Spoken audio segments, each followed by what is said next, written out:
Olha só que interessante, você está vivendo num século em que um produto tem a seguinte propaganda: a inteligência artificial te ajuda a romper uma relação. Compra então esse telefone maravilhoso com sistema operacional incrível, avançadíssimo, com alta tecnologia, que vai justamente te ajudar. Isso está na propaganda. Você quer terminar o namoro, e agora? Eu vou escrever esse texto para você.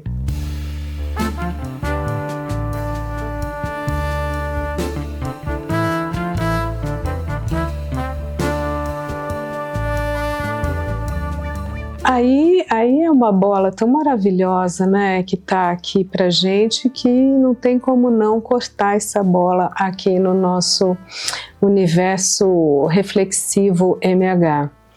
Por quê? Porque se uma gigante do mercado, que eu não vou nem citar o nome porque, né, pareceria uma propaganda, a questão pra gente é assim: será que é tão difícil quando a gente precisa terminar uma relação com alguém, né?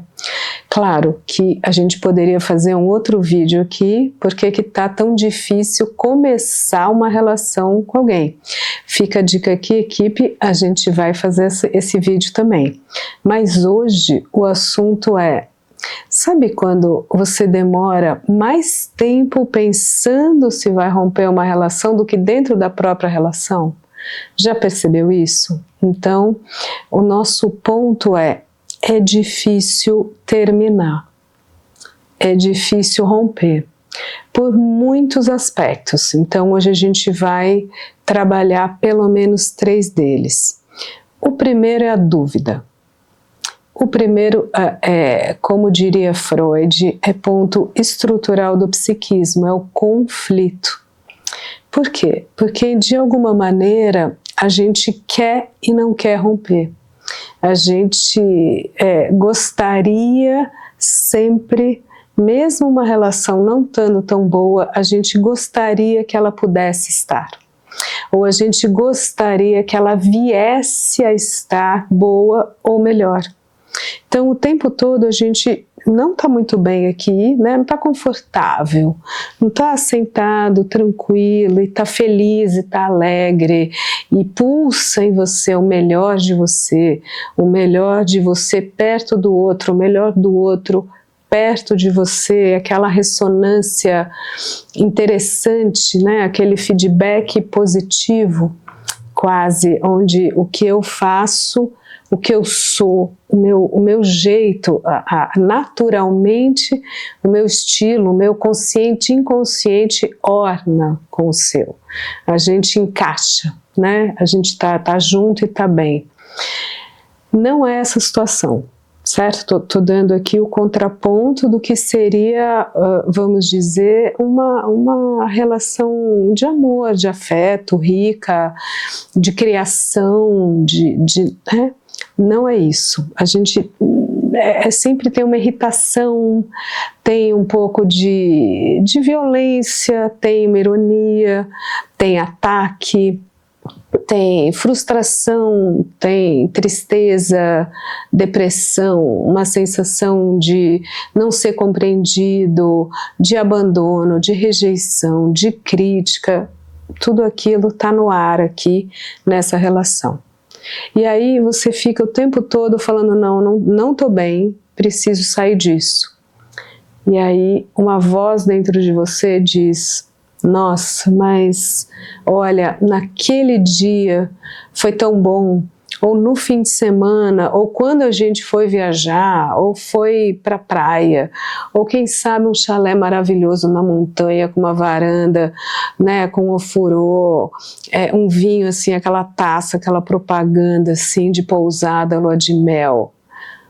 Foi tão bom. Não, mas daí também na viagem, aí o meu jeito de dirigir irrita ela, irrita ele, aí, né? Mas aí você fica no mal, fantasiando com o bem.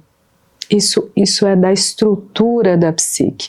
Essa compensação mental que a gente cria numa situação que não está não muito interessante, a gente cria um imaginário, às vezes nostálgico, de uma idealização positiva. A gente fica lembrando do início da relação, do passado de um país, do momento idílico no Jardim do Éden. Qualquer religião, qualquer mito de fundação de uma nação, qualquer mito, qualquer narrativa romanesca, romanceada da história de uma relação afetiva, amorosa. Então, esses mitos, essas fantasias nostálgicas, elas nos ajudam a permanecer onde a gente está.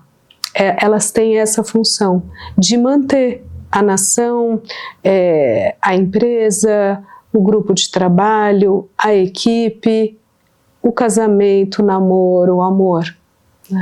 Vocês veem que o tempo todo a gente tem narrativas simbólicas, imaginárias, para manter a dureza do real.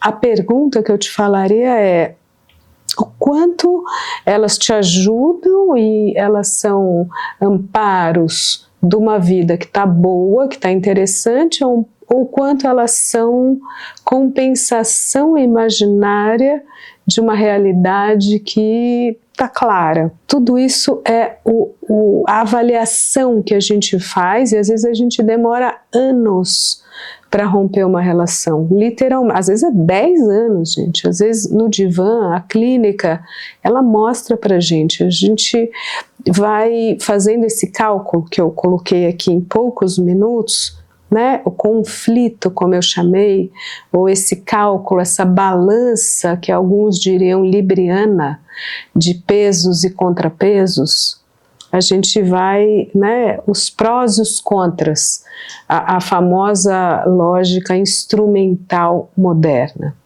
Mas vamos dizer que você já passou todo esse deserto, que às vezes é árido, e é longo, é sofrido, é angustiante, é o que te faz chorar.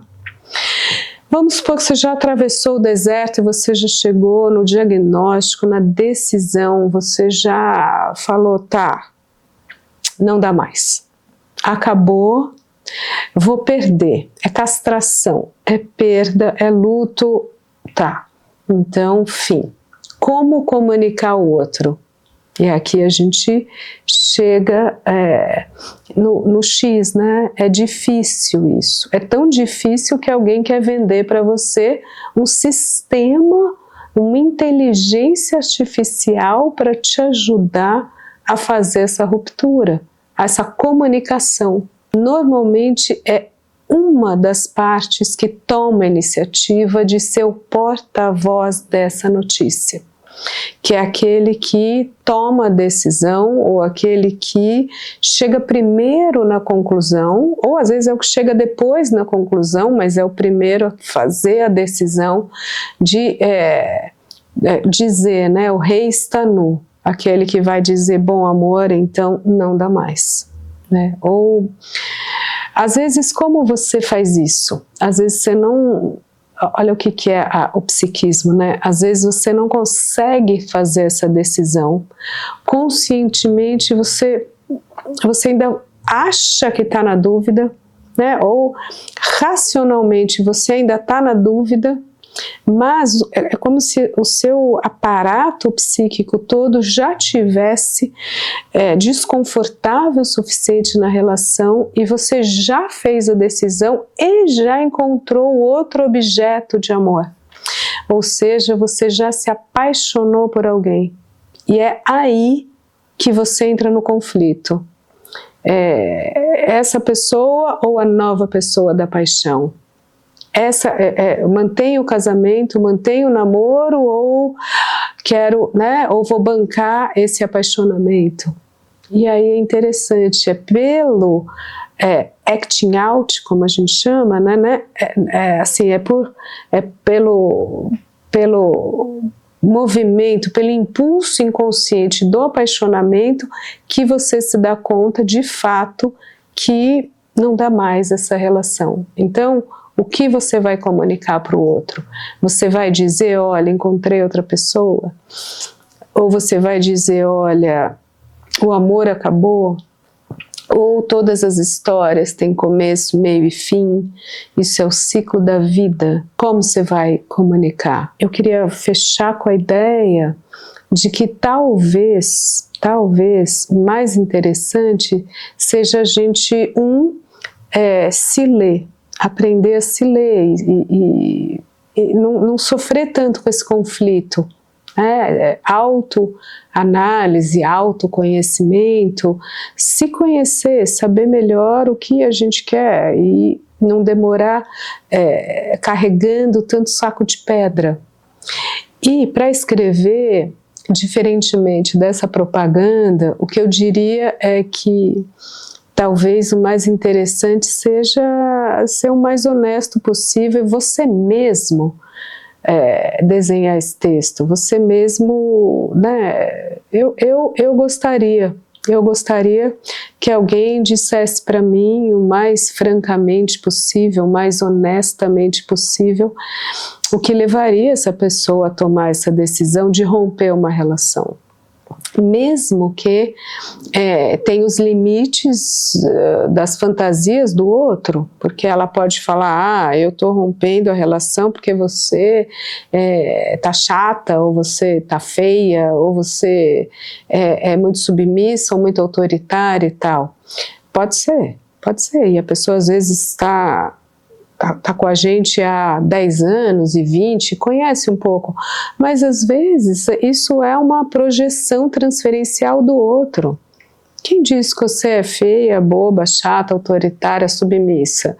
Às vezes é o que o outro monta a partir das fantasias e das relações profundas dele, das identificações dele com a mãe, com o pai, com a ordem do nascimento, como ele se relaciona. Então, acho que a gente não precisa de outros artifícios além das fantasias e das identificações do nosso próprio inconsciente, que já são artifícios bastante intrincados. Então, quando for o momento de romper um namoro, talvez ajude você a saber o que você é, o que você gosta e o que você procura para você mesmo. Isso aí. Qual vai ser o título desse? Como romper uma relação?